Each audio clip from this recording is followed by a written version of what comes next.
If you've ever rented a house or paid a deposit, you'll want to hear this because this video is actually meant for you. If I were you, I will not dare skip this video, which talks of one of the most intriguing legal battles recently fought in Nairobi, Kenya.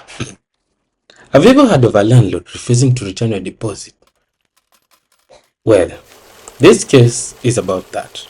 We are all here thanks to Muhanda, a tenant turned appellant in a case. Before we continue, for those who don't know who an appellant is, allow me to explain. An appellant is someone who appeals a decision of a court where the case was heard to a higher court. But what did Michelle do? On February 2015, Michelle, just like most of us who do rented a house in Nairobi from LP Holdings Limited. 7 years later, in October 2022, Michelle decided to move out. Before she left, she cleaned the house and asked the landlord to come inspect the house and carry out a joint inspection. But guess what? The landlord never showed up. Did this stop Michelle from moving? No. Michelle packed her bags and left. But when Michelle asked for her 230,000 Kenya shillings deposit back, things got interesting. LP Holdings, the landlord, sent her a bill of repairs totaling 271,857 shillings and 60 cents on May 10, 2023. In the letter, LP Holdings didn't just withhold her deposit of 230,000, but did more. Stick around to know what the letter contained. In an attempt to recover her deposit, Michelle filed a case in the Small Claims Court demanding a refund over 230,000 Kenya shillings deposit, punitive damages, exemplary damages, cost of the suit, and interest of the deposit from October 2022. Now, for those who don't know what punitive and exemplary damages are, hold on tight. Punitive damages are basically a money award sought from court, asking the court to punish a wrongdoer to pay money as punishment for bad behavior. Exemplary damages, on the other hand, are money damages sought with the intent of setting an example to warn others not to do the same thing. For example, if a company scams people knowingly, the court might make them pay extra money not just to compensate the victims, but to teach the company and others who do the same a lesson. Let's get back to our story. Upon Michelle asking for a refund over 230,000 Kenya shillings deposit, punitive damages, exemplary damages, cost of the suit, and interest of the deposit from October 2022, the landlord LP Holdings didn't just sit back and relax. They hit back with a counterclaim, which is basically a claim of their own, demanding 224,000 Kenya shillings being unpaid rent in lieu of notice.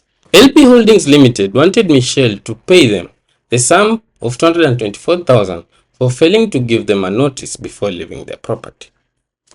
And this was not all. LP Holdings Limited also asked for a further 74,760 shillings and 60 cents for repairs and utilities. Now, mind you, at the time of Michelle leaving, they had been called or they had been invited to come and do a joint inspection, but they failed to do so. Now, they were slapping Michelle with a new bill, not known to her. With the battle lines having been drawn, parties were prepared to go to war. But before the war began, the case hit a roadblock. LP Holdings filed an objection stating that the Small Claims Court had no authority to deal with such a case. But why did they say so? What was the big question here? Does the Small Claims Court have power to hear this case or not? Was what was left in the mind of Michelle. LP Holdings raised two grounds of jurisdiction. One, relying on Section 12 of the Small Claims Court Act, LP Holdings argued that the Small Claims Court had no power or authority to handle disputes involving rent deposits. LP Holdings also argued that the amount sought by Michelle exceeded the 1 million the Small Claims Court could handle Hence, the court could not handle the case.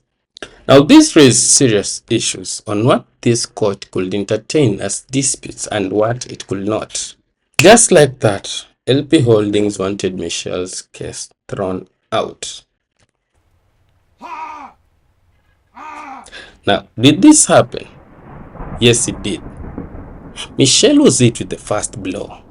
The Small Claims Court, relying on the case of Christopherson, ruled that it had no jurisdiction to handle the case. And just like that, Michelle's case was dismissed. This was the first loss from the lower court ruling. For those who do not know, the Small Claims Court under the law can only deal with cases of a value of up to 1 million. But did this make Michelle's case invalid? For a moment, the case reached a dead end, but Michelle did not give up. Relying on Section 38 of the Small Claims Act, she appealed the Small Claims Court decision to the High Court, and this is where things got interesting. In her appeal, Michelle argued that Section 12 of the Small Claims Court Act gave the court power and authority to handle disputes about contracts relating to money held and money received. In the argument, LP Holdings cited the case of Christopherson vs. Kermit Kausemi, arguing that rent deposits aren't covered by the Small Claims Court Act. Michelle, on the other hand, argued that deposit wasn't rent, but money that was held in trust. This was the big difference, and this is where things got more interesting. But what will the High Court decide? The judge ruled that the Small Claims Court does have power and authority to deal with rent disputes because a deposit is money held and received under Section 12B of the Small Claims Court Act. On the issue of whether the Small Claims Court can handle cases exceeding 1 million Kenya shillings, the High Court found that a claimant can waive excess amounts when the value exceeds 1 million shillings. Michelle also slammed the lower court for focusing too much on the punitive damages rather than the main claim, which was for a refund of the deposit held by LP Holdings. And just like that, Michelle won. Why does this judgment really matter? With the High Court having established that a claim filed in a small claims court cannot be invalid just because it is in the excess of 1 million Kenya shillings, Michelle's claim was made valid once again. Now, what did this mean to the Small Claims Court ruling? The Small Claims Court decision was overturned, and the High Court ordered that the case be properly placed before another magistrate for hearing. Now, as you have seen so far, this judgment delivered on January 2025 was huge. And why do I say so? Because it set a new precedent which shows why this judgment matters to you, me, every tenant, and every landlord alike. To the tenants, this judgment gives you a better chance of getting your deposit back. A deposit is not just a gift to a landlord, but is money held in trust by a landlord on behalf of a tenant, and once a tenancy agreement is over, it must be returned to the tenant. To the landlords, this judgment provides that you need to be clear on the legal obligations before withholding a tenant's deposit.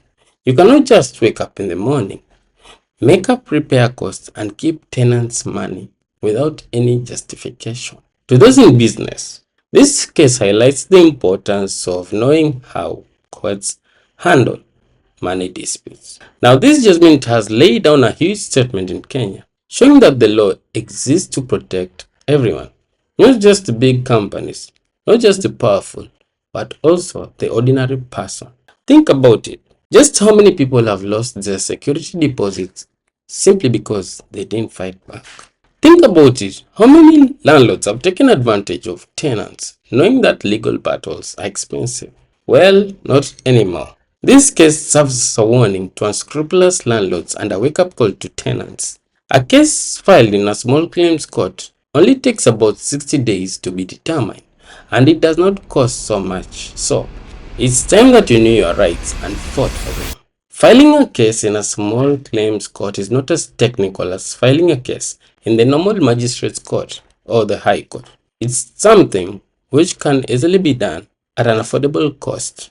And should you find it difficult to file one, you can always engage your advocate of choice to help you file this case and solve any disputes which are troubling you. For those who have been keen, Michelle's case wasn't just about 230,000 Kenya shillings. It was about standing up to injustice. If you have ever had a dispute like this, drop a story in the comments below. Let's create a community where people are informed, empowered, and ready to challenge unfairness. If you found this episode valuable, make sure you like, share, and subscribe for more real-life legal stories that could affect you or that matter to you. Until next time, remember, the law isn't just for lawyers, it's for you.